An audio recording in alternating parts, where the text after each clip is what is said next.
Yo guys, it's JD here again, back for another video, and today's topic is going to be the Dragon Ball Super 2022 theory and discussion.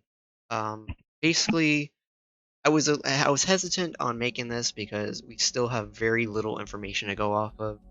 No poster, no plot details of the film. The only thing we have is from the Goku Day reveal with Toriyama's statement on him working on the script for the movie and how it will have, quote, a uh, slightly unexpected character return, making an appearance. Now, many people have talked about whether this is going to be a reboot of another movie villain, like Cooler, or Janumba, Bojack, some threat from another universe, or End of Z with Oob. Some people also think it's just going to be a retelling of the Moro arc, which I strongly doubt, and I'll explain why later in this video. And as much as I would love all of those things to happen, mainly Oob, because I want us to get to the end of Z rather than staying within this last 3 or 2 years, depending on the timeline with the Granolah arc. I think, based on what we currently know from Toriyama and prior interviews, I think honestly it's Frieza. Now, after rewatching the Dragon Ball Super anime, rereading the manga, watching the Broly movie, rereading the Moro, and currently where we are at in the Granolah arc, I can almost guarantee you that this movie likely be set after the Granolah arc. And the slightly unexpected character from Toriyama's statement from the Goku Day announcement, in my opinion, matches up with Frieza. Now, there could be another character to assist Frieza, like maybe his brother, or some other unexplained or new character. I just think this film is going to be, another Resurrection of F kind of movie. And while many people will agree that Frieza is not really he's not really an unexpected character. I mean, he's been brought back like 3 times now, right? He's been a plot point for many arcs now. The simple reason is that Frieza's really popular. He's a popular character in Japan, just like Broly. That's why those two characters were featured in the Broly movie, right? Along with Fusion with Gogeta. And these are all popular characters. Same with Bardock. In some interviews with Toriyama, I think it was stated that Frieza was one of his favorite characters. Um, and that's why, it makes sense. After the second movie, after Battle of Gods, right, we got Resurrection of F, right? And it was all about Frieza, him getting a new form, and combating Goku and Vegeta, who also got a new form. And then in the Tournament of Power, Goku, of all people, decided to bring back Frieza because Majin Buu was unavailable, right? He brought back Frieza for 24 hours and then had him fight in the Tournament of Power. But prior to that, prior to them actually attending the tournament, Frieza came back even stronger than his portrayal in the Resurrection F movie. He came back stronger than the Golden Frieza, who was, arguably stronger than the Blue Goku at the time, right? Through the God training that Goku did and Vegeta did with Whis, right? With concealing God Ki. Frieza comes back and all he's been doing is just going in his head through, image training simulations of him defeating Goku, right? But that made him stronger. Like his mind, going back to interviews we have with Toriyama, the way to get stronger, it's not just to train your body, it's to train your mind. And that's what Frieza did. He took those, decades he spent in hell improving his mental composition, his mindset, improving, having a healthier view of the Saiyans and having a healthier view of challenges and opponents and threats to his, his empire and him being, or wanting to be the emperor of the universe, right? And then so, he fought Goku, right? Right after he got revived again, and they essentially KO'd each other, right? Frieza was as strong as Goku Super Saiyan Blue right after the Goku Black arc, right after all the Zenkais that they probably got. And then in the anime, right, we had the Frieza plot point with manipulating the gods, right? Including Beerus, right? And then the actual tournament, he wanted to control or get rid of Zeno. Or at least it was insinuated that he did, right? Frieza actually considered these things. He considered these things, after seeing Goku's, increase in power, and knowing the power of Goku, at the time, right? Goku just achieved Ultra Instinct. right? And that's what peaked his energy, right? I mean, Frieza, I mean, even prior to the tournament starting, he had already had a taste of the Destroyer, right? He was hit with the Hakai energy from Sidra, and he was able to break out of it. He was able to take control of the technique and then shoot it to Goku, who Goku, while he was in his base form, he couldn't break out of it. But this is a testament to how strong Frieza has become, you know? But it was Ultra Instinct that piqued both the gods in the Tournament of Power and Frieza himself, right? Based on the reaction of the gods, it was evident Frieza realized how powerful Goku had become since his defeat in Resurrection F and their battle prior to the TOP. Frieza has become more tactical and cunning since his defeat. He has learned not to rush into things without any planning, referencing him getting his golden form from Resurrection of F and quickly going to fight Goku and Vegeta without training the form's stamina, right? But now, after the Tournament of Power, he's been revived, right? He's been revived. He's able to do whatever he wants thanks to Whis, and now going into the Broly movie, he realizes that he needed more power, right? He, either a new form or through training or some other means, right? He sees the possibility of help as an option, which is something Frieza would have never done, right? Getting help from somebody else.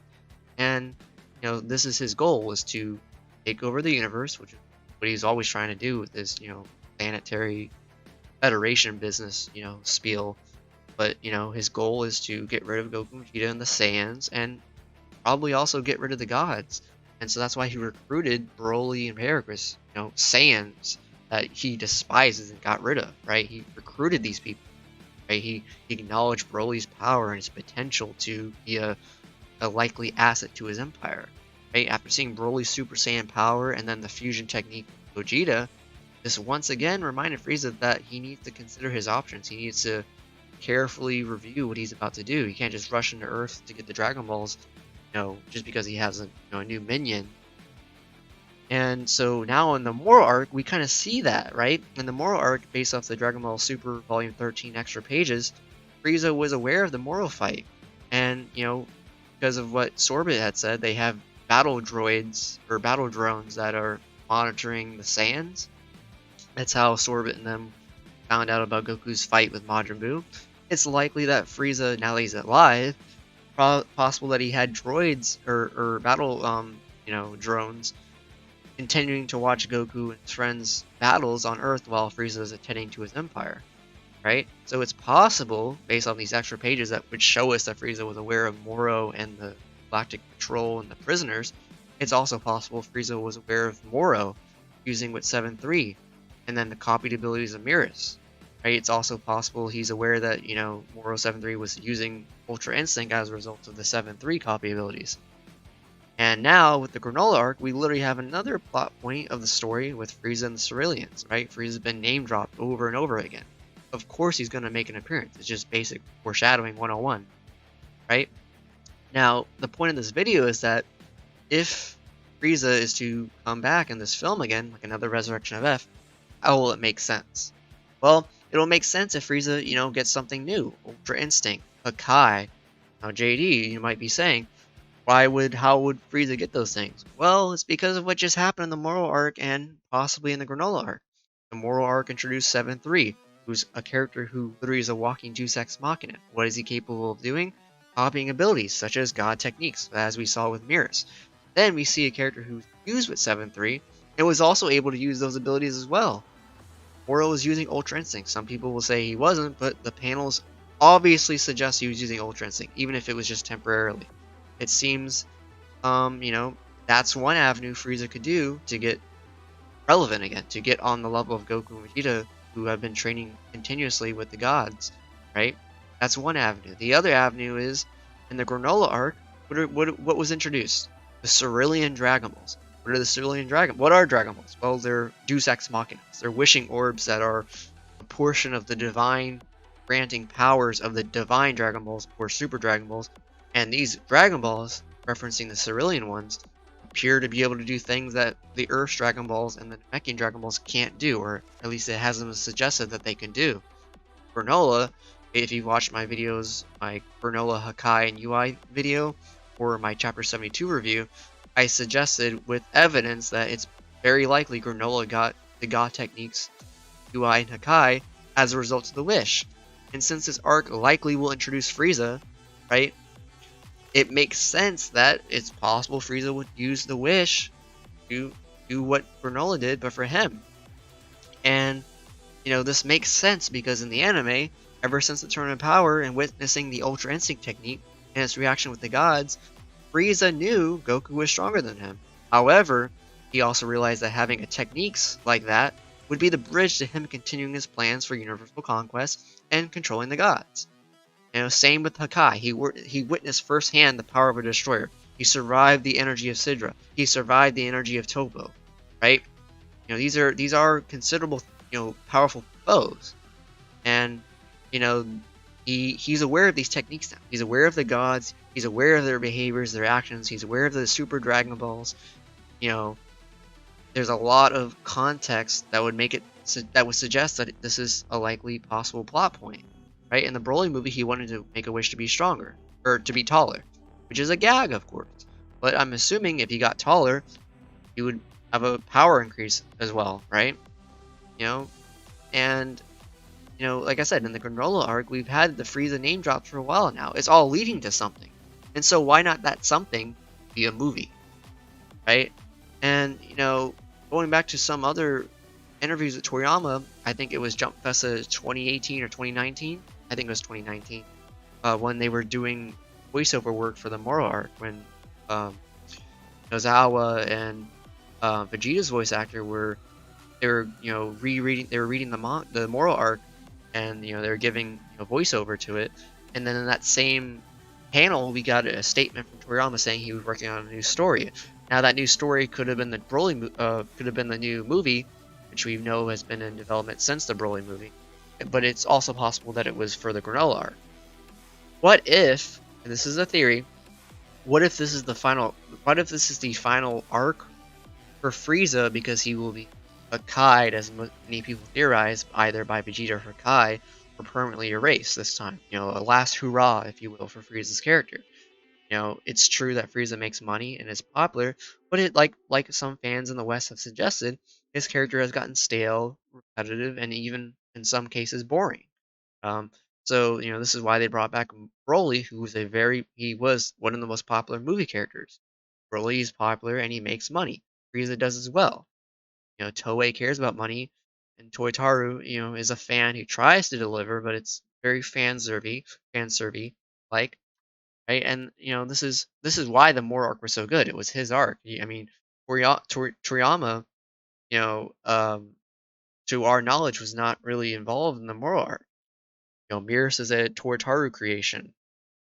Seven Moro is also a Toyotaru creation. 7-3 is a Toyotaru creation, right? But what if, right? Like, what if um the Moro arc was like a sort of like a filler arc? This is why Toyotaru was doing it, and 7-3 was left to survive because of a future plot point, either in the Granolah arc, which we will likely see 7-3 be a plot point, either with his copied abilities or something like that, or it will segue into the movie if the movie is set after the Granolah arc, right? 7-3, has the ability to create backups of powers, as we saw with Moro. It is still possible that 7-3 may have some kind of backup of Miras's power, or if they don't want to go that direction, they can just have it to where when 7-3 is restored, you can, copy Granola's power, or whoever is currently the strongest at the time, whether it's Elec or Gas, right? Or Goku or someone like that, right? These are all avenues of which Frieza could take uh take take action for against.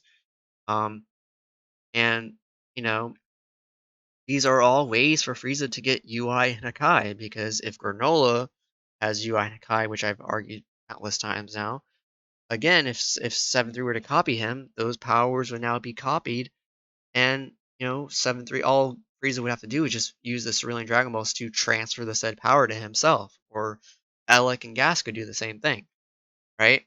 But at the end of the day, there are only two fates for Frieza. Like, in order for the end of Z, when we approach that to make sense, Frieza's character has to be resolved. Right? Like, Frieza can't be like a plot thread that goes into the end of Z. I don't think they would do that. There are two fates for Frieza. He gets redeemed, like Piccolo, like Vegeta. It's possible, although many people probably disagree with that. That is still a possibility. We've seen Frieza work together in the Tournament of Power. Frieza has more of like a chill attitude with Saiyans, even though he hates them, right? But it's possible Frieza could get somewhat redeemed and become sort of like an anti-hero kind of character. Or he remains a villain and has to be removed permanently, because eventually Frieza's thirst for power, his quest for world domination, will possibly cause a god involvement, right? And this is why it would make sense for this to happen, because if he still has plans to, get rid of the gods or control them, referencing Beerus, Beast, Zeno, in order if he has plans to still continue that based off the anime, then him getting UI or Hakai would definitely be a problem that would worry even people like Beerus, right? And if you think about it, why do you think they even had Moro get UI in the Moro arc? Like, why was that a plot? Why was that a plot point, right? In my opinion, I think it was a test run of a villain using the God techniques, right? A test run of a villain using the 7-3 copied abilities, right? Then you have Granolah, who used the wish to get those techniques. And it was an improvement because his body so far, arguably, if it does remain the case that he has UI and Hakai, then he so far he's shown that he can use those techniques without any kind of bodily exhaustion or breakdown of his body like we saw with Moro, right? It's possible because the wish also possibly gave him the training necessary to wield those things. Ultra Instinct and Hakai do require God Key and they require God training, as well as having a certain kind of mindset, like a Buddhist Taoist mindset. For UI, is based off emptiness and having a calm and gentle heart. For Hakai, it's based off just having an empty mind, but on nothing but destruction, as Beer suggested. And when we think about Frieza's character, Frieza is a different beast. I mean, he's always been a gifted warrior with loads of potential, right? 4 months of training, and he closed the gap between his Frieza arc power level, which was 120 million. He went from that power level to being able to combat Super Saiyan Blue Goku, who is many times stronger than Super Saiyan 3 Goku and stronger than even Super Saiyan God Goku from the Beerus from the Battle of Gods arc, right? So Frieza has had no issues having a random power up, even if if there's very little plot explanation. Toriyama has allowed this to happen, like Toei and the heads of Shueisha have allowed this to happen, right? So it shouldn't be surprising that they would do something like, oh, let's bring back Frieza, let's give him a new form, let's give him the God techniques, since we've already done that with you know Oro and likely Granolah, like or Elec and Gas if they end up getting the wish. Like, this is what I'm saying. This is all setting up for a movie to do the same thing, but with the movie kind of budget, right? With the animation and all kinds of stuff like that, right? And this, Frieza again, like I said, he's learned how to be strong and how not to rush into fights with no pre-planning. He didn't intervene in the Moro fight, right? And I think the Moro arc and the Granolah arc were to show different avenues of getting the God techniques or getting stronger, right? Because you need techniques make you stronger. That's what the paradigm of Dragon Ball Super is all about. Techniques, right? And I think the Moro arc and the Granolah arc are a test run, a setup arc or series of arcs to show, you can either use 7-3's abilities to get really strong if he's still around, or you can just use the Cerulean Dragon Balls if they're not taken out of the story by the end of the Granolah arc, right? And so, Frieza has those kinds of options, I think, if he is to be the main bad, right? Overall, I think this movie, at the very least, will heavily involve Frieza, if he's not killed or Hakkai'd in the Granolah arc. Ultimately, I think the Granolah arc will end around the time of the movie, and it's possible around that time that the anime may be announced to return or may even start its airing. And I honestly think that when Frieza is reintroduced in the manga for Granolah, either 7-3 or the Cerulean Dragon Balls will be used to assist Frieza in being relevant again, either through God techniques such as UI and Hakai, or a new form, or both. And then, people will also think, that this would leave people confused about the timeline and such, right? If it takes place after the Granolah arc. But remember, the Moro arc starts right. It starts, Goku teleports from Vampa and teleports to Capsule Corp, right? And then a couple weeks pass, and Goku and Vegeta are in the Karavi room fighting, and Goku says, I haven't used Ultra Instinct since the Tournament of Power. So if they keep to that, then that would be a problem because obviously Ultra Instinct also sells. Ultra Instinct is a very popular form, both in Japan and internationally. And obviously, this film, it would make sense to show Ultra Instinct on the big screens, right? With the trumpets and the Ultra Instinct music and all of that, right? Sumitomo. But in order for that to make sense, it needs to be after the Moro arc or after the Granolah arc. And because the Granolah arc takes place literally right after the Moro arc, it would make perfect sense to be after the Granolah arc, right? Because then Goku would have UI, the silver hair form mastered to where he can transform into it at will. And he would be able to apply the principles of UI to the other Super Saiyan forms, making them relevant and warranting them to make another appearance in the new movie, right? Toys, merchandise, sell. You know what I mean? And as far as the confusion about the timeline, well, Resurrection F introduced Jacko, even though he was a character that had very little explaining, and he had his own manga, right? He's a Toriyama original creation, and Resurrection F didn't really explain who Jacko was. He was just a side character that was in the story. Same with Beerus and Whis, right? If you hadn't watched Battle of Gods, you wouldn't know who Beerus and Whis are.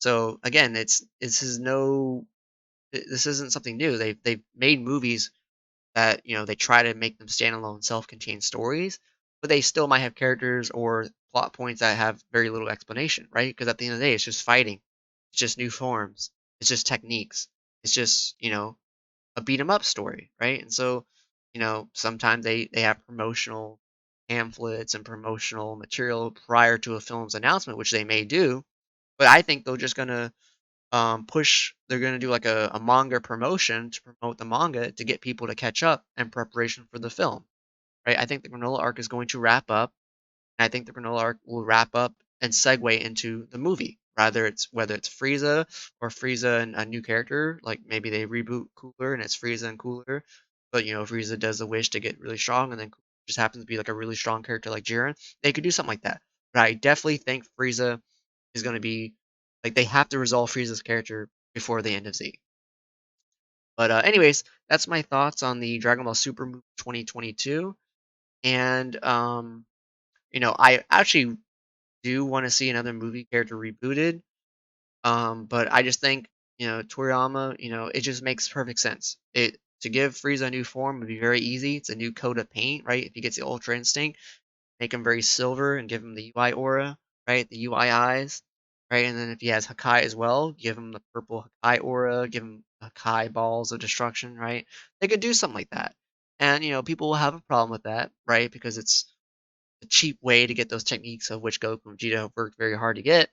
But like I said, Toyotaru has opened that door because he gave Moro the ability to use Ultra Instinct, right? 7-3, a character has the ability to copy God techniques. The Cerulean Dragon Balls, it's very evident that Granolah got those techniques as a result of the wish. Two different ways to get those techniques. And if Frieza's introduced in the Granolah arc, he's going to be aware of those two things likely.